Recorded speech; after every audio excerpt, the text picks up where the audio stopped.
Welcome to Perspectives Matter. I'm your host, Yoram Solomon.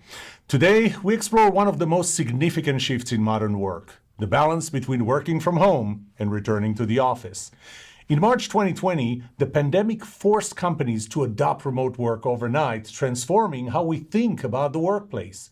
4 years later, several major companies are demanding employees return to the office or leave, sparking a renewed debate about the future of work.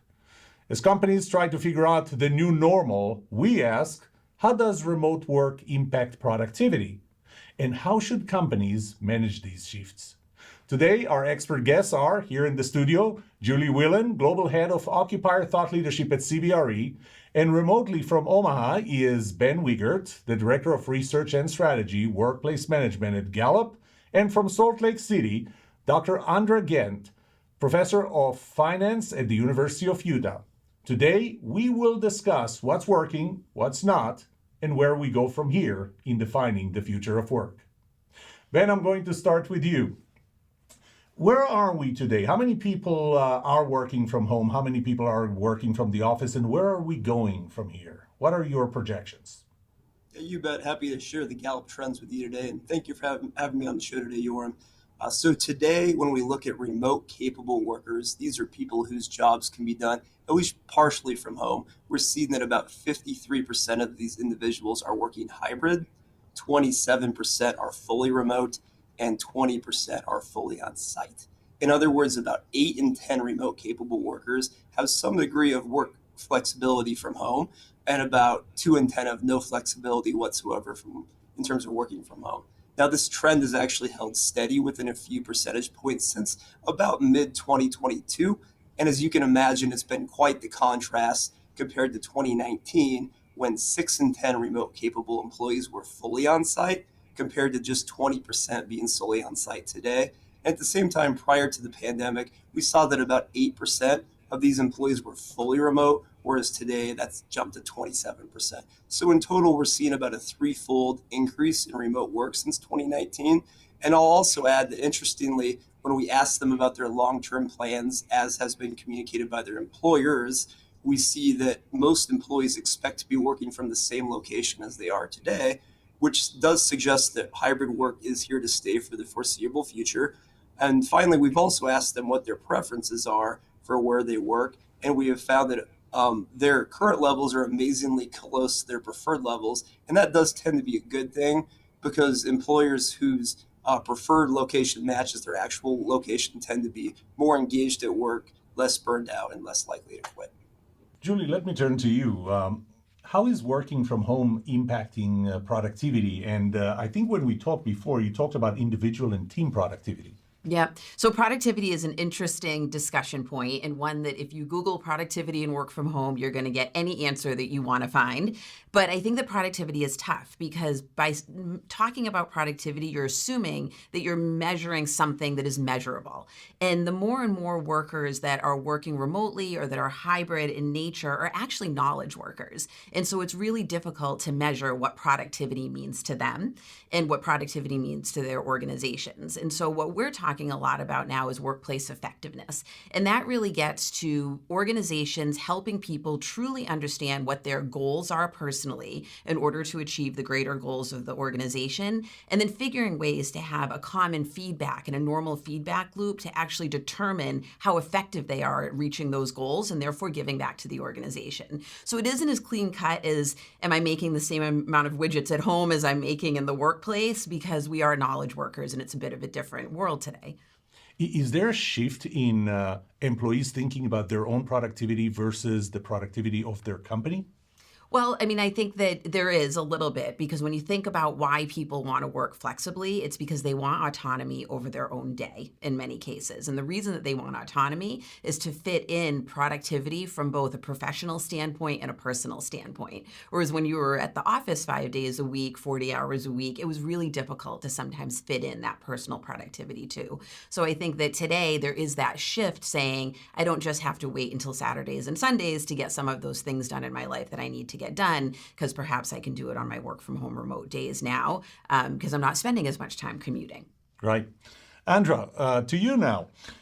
You said that remote work may help individuals focus, but does it affect the relationship building, feedback loops? How does that help the long-term productivity? Absolutely. It's a great question, Yoram. And I think the productivity question, the sort of which is more productive might not be the right framing.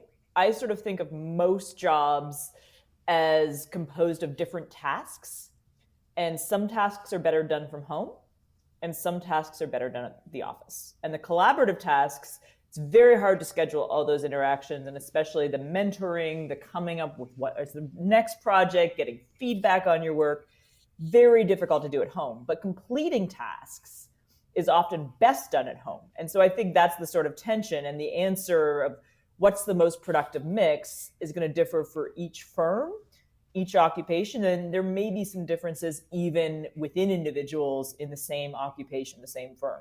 So I think that's the sort of tension in the productivity discussion. Julie, when we talked, based on the research you've done at CBRE, you mentioned something about the role of the office in being a cultural hub. Can you say more? Yeah, absolutely. So from an office perspective, we're forced to ask the question, why now? Because many organizations are setting policies and in some cases mandates saying that you need to go back to the office X days a week. And the natural follow-up question to that employees are asking is, why is that? And so we surveyed companies and really asked them, what is your why behind that value proposition of the office? And what we find is, just like Andrea said, it has a lot to do with interpersonal connections and with development of the person themselves. Because truly, for the task-oriented work, to confirm what Andrea says, that can be done from home. Now, many people do prefer to do it from the office, which is why these collaborative environments of the offices can't be all collaborative. There needs to be personal space also to work. However, largely, organizations want to pull people together to collaborate and to develop skills, to knowledge share, and also for mentorship purposes, which is why it gets to the fact of building culture in the office has to do with who's in the office. And many times what you'll hear from younger generations is that if I go to the office and my leaders aren't there walking the same walk as me, then I don't feel that it's very purposeful for me to be in, given that I am there to develop my career and to develop these interpersonal relationships. Thank you. Ben, here's the elephant in the room. Can remote employees be trusted to work from home? And what does management need to do? Well, in short, yes, I do believe you can trust your remote employees in the same way you can trust your on-site workers when you're not looking over their shoulders, right? But as you alluded, Yoram, it does require a more intentional approach to managing remote employees than it does office workers. Naturally, there are some things that don't change when managing remote employees, things such as ensuring they have clear expectations and regular conversations about their progress, their development, their strengths. That's true of everybody. While you might need to make sure you're doing it with the remote employees, it's a consistent thing we need to do, right? In fact, we find that when employees have weekly, meaningful conversations with their managers, they are 4 times more likely to be engaged at work, regardless of how often they work remotely. So that is a constant. Now, on the other side, there are things that we need to be much more intentional about, and maybe even do a little differently, if you will, like ensuring that we're always managing the outcomes rather than activity for remote employees, ensuring that we're not neglecting their feedback or development when they're not in the office, and ensuring that that they are doing some of the more difficult things well, or at least the things that are more difficult when done remotely. For instance, collaborating, building relationships, and engaging in culture building activities can fray a little bit when we're remote. So that requires more focus. To be really frank, this is an area where organizations really need to enhance their management practices and invest in better performance management systems. And I would also say it's an area where training teams to work collaboratively in a hybrid environment will be one of your more effective solutions for taking some of the pressure off of your managers. Andra, I looked at an interesting report from WorkHuman that said that when you try and track your timesheet, the employee's timesheet, 32% of non-managers said that they cheat on their timesheet. Remote employees, 37% of managers said the same thing. So let me ask you, how do you monitor them? How do you know that they're working? We all can only focus for so long. And so we can waste time in the office, we can waste time at home, and maybe we fudge both our timesheets if we're sort of monitoring that closely, the minutes worked.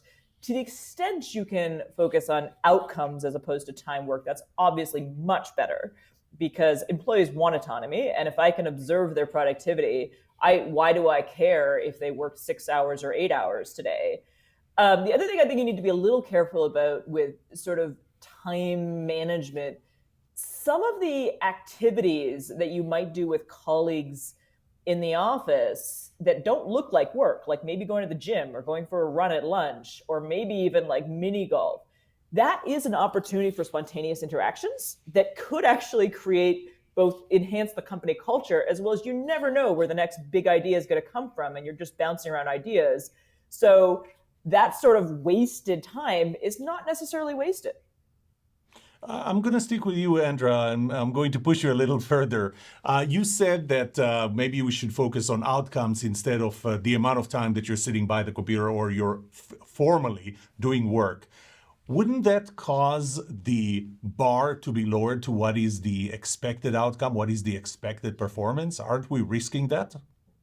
I don't think so, because as long as you can sort of see differences in productivity and reward those over time, either in the form of perks or more salary or more accelerated career advancement, I think employees value that. And different employees are going to value those things differently. And I think some employees who choose to be, either they're fully remote, not come into the office, they may be okay with a slower career trajectory upwards because they're not getting as much mentoring. They're not learning to manage different parts of the organization. And that's okay. We need different sort of workers in an organization. But I think employees need to be clear about the trade-off that you're not accumulating human capital at the same rate if you're working from home 4 or 5 days a week. And so again, it's totally fine to have employees that are like, I like my job. I want to basically keep doing this job until I retire. That's great. But somebody who wants to move along the path upward, I think that's a different answer. Julie, let's talk about fairness. What happens when one employee says, it's not fair that I get to work from the office, I have to work from the office while my peers get to work from home? How do companies handle that? Well, I mean, first of all, I think this has to do with policy. And what we know is that what's different even this year from where we were even 18 months ago is that the vast majority of companies now have clear-cut policies around their work policies and what they expect for in-office work versus not. Now, again, if there are different policies for different types of worker, different worker personas, then that is something that it needs to be discussed around. Again, I keep coming back to that why, because you might be a team where everybody is in the same city and there are things that you need to do that are very collaborative in nature, that you need to spark ideas together, and there's a lot of team building around what you do. Engineering and technology is a really good example of that, and a lot of times those people need to come together more often.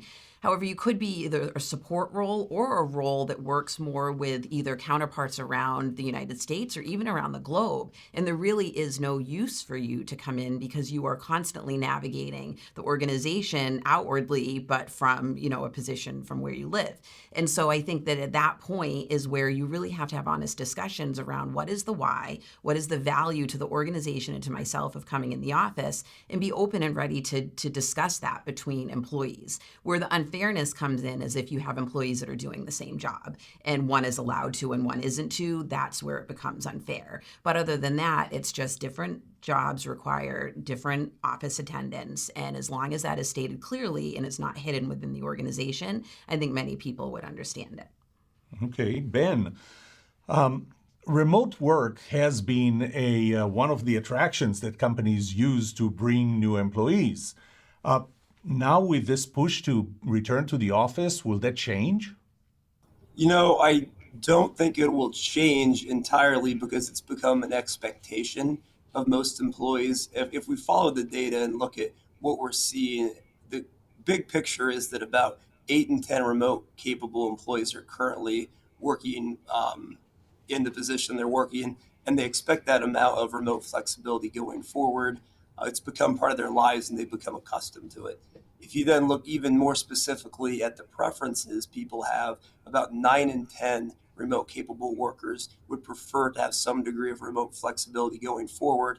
And they've now tied that to their work-life balance and what they expect from their employers. So that's really kind of become table stakes.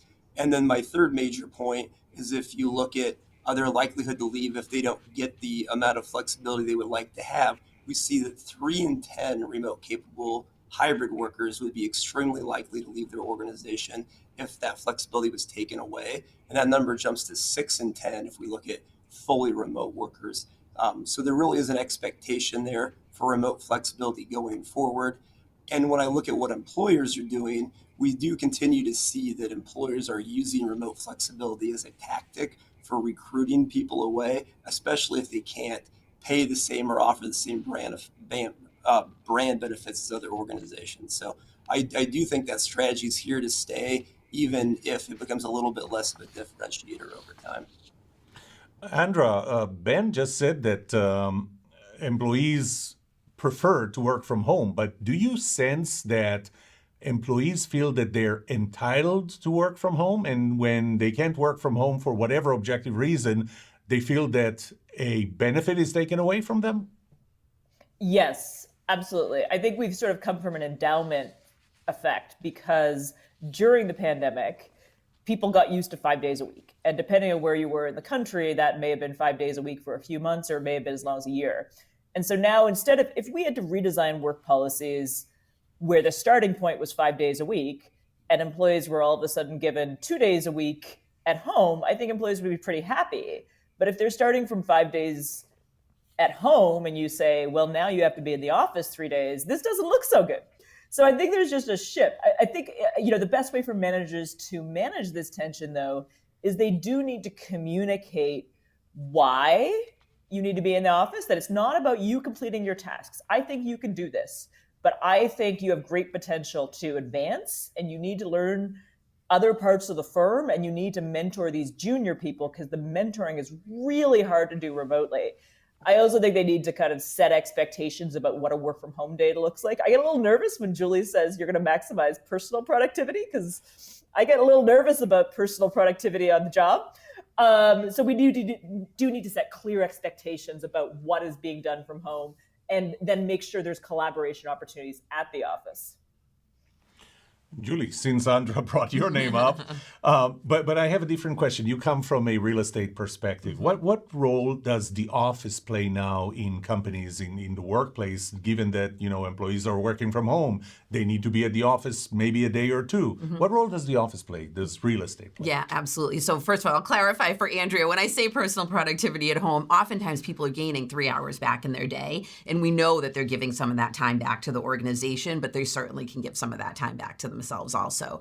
But the role that the office plays is shifting. And I think it's exciting because I've been studying the role of the office in worker productivity for many, many years. And the reality is before the pandemic, things were shifting very, very slowly because there really wasn't an impetus for change. And now what we're seeing for the first time is that the office and the role that it plays as a supporter of the organization is one that is turning to really being an enabler of the business, which I think is really, really important. And so how do we do that? Well, if we know through the discussion that we've just had that the reason to come into the office really has a lot to do with those connections between people and mentorship and knowledge building, well, you need to build a actual workplace that satisfies that. And what that means is that it isn't necessarily made up of 80% cubicles and offices and 20% conference rooms anymore. Instead, it is much more of a place where people go and they use the entire office on any given day, depending on the types of meetings that they're having. And that might mean many different types of conference rooms and social spaces and amenity spaces for them to engage with, depending on the task of their given day and what they're setting out to do. Now, that does not mean there's no personal space. I think a lot of people think about shared offices and they get very nervous. If anything, I think it gives more command over the office to people because in those different office types, you also have a lot of personal space. You are able to go into a conference room and shut the door and take a private meeting or go into a huddle space and do some, private emails if you need to get some focus time. So the role of the office is shifting. It's shifting in a good way. And I think it's shifting in a way that allows people to be happier and more engaged and more effective when they're there. Are offices becoming smaller now that, a big part of our employees are working remotely? So especially in the first few years following the pandemic, we saw a lot of contraction, especially by the largest organizations out there. What I will say is that smaller organizations are transacting more today. And my theory behind that is that many of them do live in and work in the same cities, and therefore going back to the office on a more regular basis is more typical. It's more natural for them. The larger organizations are continuing to contract. However, we see a bit of a plateau there where they're not contracting even nearly as much as they were. And the reason for that is that many are expecting more to come back to the office, and they've cut so deep that in some cases they actually need more space now. Additionally, when you do add collaboration space, depending on where you started from an office design standpoint, you might need to increase your space needs in order to satisfy that new type of space that's needed for the future of work. Okay. Ben, you said before that when employees are being told that they have to go back to the office, in fact, one of the largest companies said, come back to the office, or there are other companies you can work for. Employees, I think that I'm seeing a consensus here that there is value in working from the office, but other than mandates, how do you get employees to come back to the office on their own free will? How do you motivate them to do that? We actually studied that by asking employees what they find most valuable about coming into the office. And the top priorities they listed were 1, building relationships with coworkers, 2, in-person conversations with managers, 3, collaboration, and 4, having fun with coworkers. So when you're trying to create an environment that makes employees value coming into the office, hybrid workers really need to feel like the office helps them collaborate, it helps them catch up over lunch or coffee more easily, and it makes them feel like part of the workplace culture. At Gallup, we call this a workplace value position, a workplace value proposition, or a WVP that you want to create. And it's just as much about creating a culture around this as it is about also aligning your perks and your policies to what you want to see out of a hybrid environment. Three of you, I'll start with you, Andra. So we're hearing that there is value in employees working from the office. We need to somehow encourage them. We talked about monitoring. We talked about can we trust them. It sounds like a management shift. What is management of tomorrow need to do to be able to handle this hybrid workspace? It's a great question. I think, the carrot and the stick are good. I think we need to move a little more to the stick. And I think part of the stick is that if managers, and I think you've seen some companies very surprisingly say, you're going back in the office 5 days a week. And I think that has to be what managers sort of say is like, we need to be productive hybrid. And here's how we're going to do it. They need to kind of enforce whatever the policy is. So Julie's team has research showing that there's a big disconnect between what is the policy and what they're actually seeing at the office. And so that's a bit of a concern. So we need to enforce the existing policies and have a conversation every month. If you say, hey, our policy is 3 days a week, you've been coming in a day and a half a week, we need to have that conversation and say, if we aren't able to do this successfully as a team, we might have to go back to a 5-day-a-week policy. So I think that's the sort of nuclear option, and hopefully you can do a little bit more carrot, a little less stick, but I do think the stick has to be there. Julie, what do you think? How does management need to change? Yeah, so actually that disconnect we have seen has been closing, so it's not as great as it has been, but there absolutely is still a disconnect. I don't like to use the term stick. I think that there does need to be enforcement, though, because enforcement without consequence is never going to, if anybody who's a parent understands that, right? You have to follow through with anybody in your life. And I think that that is the big thing right now is that, again, if we don't have the why of the office, and then you don't have the ability to measure people coming in, and then if you don't have the ability to enforce what you're measuring, you just have a breakdown in the system along the way, and that's a challenge. Now, what you end up needing to do, though, is create a performance method where if somebody is not following the rules of the organization, then there is a performance consequence as a result of that is very clear and understood and transparent. And so what that means is that managers' roles are different. I don't think that managers need to be there as the enforcers. To me, what managers need to do is be there as actually the gatherers. They need to create opportunities for people to want to come into the office because they know it's going to be most effective. That's a very different role that managers played. It is tapping into much of a softer skill set that many are not trained for. So I think Ben mentioned that organizations have a role in training managers to be able to do this and be gatherers, not necessarily enforcers. That's a great point. Ben, what do you have to add? How does management change? Yes, sure. So from a research standpoint, about 75% of the workplace is complying reasonably with their hybrid policy, which isn't where organizations want it, but people are very hard to hurt. So it's maybe even a little higher than I would expect at large across the workplace. If I were an organization, I'd probably want to see that more in the 90% range. I think as already was said, you can be more strict with policies and you'll get some boost in compliance. But our research shows it's not really the strictness that boosts it. It's actually the role modeling of the manager. When they role model the policy well, when they're in the office, and when they create a culture where everyone else on the team is owning it and sees that it's a productive approach, then we see a real lift in compliance when it's really a team sport, if you will. And I'll go to the next level of, I'll say, going on offense. Organizations really need to crisp up how they're communicating their policies. And this is the really hard part. They have to get teams and managers to own those policies. When teams and managers take ownership over the policies, they have much higher engagement. They're more likely to comply. They think it's more fair.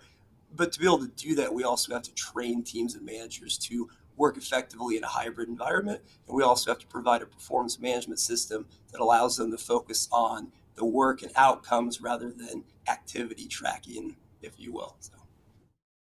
That's all the time we have today.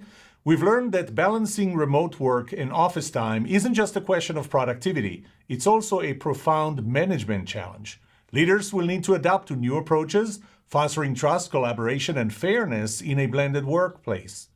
Success in this new landscape will require not only clear goals and effective measurement or monitoring, but also rethinking what the office space represents and how it serves employees. Thank you, Andra, Julie, and Ben, for sharing your expertise. And thank you to our viewers for watching. Please continue joining us as we talk about things that matter with people who care.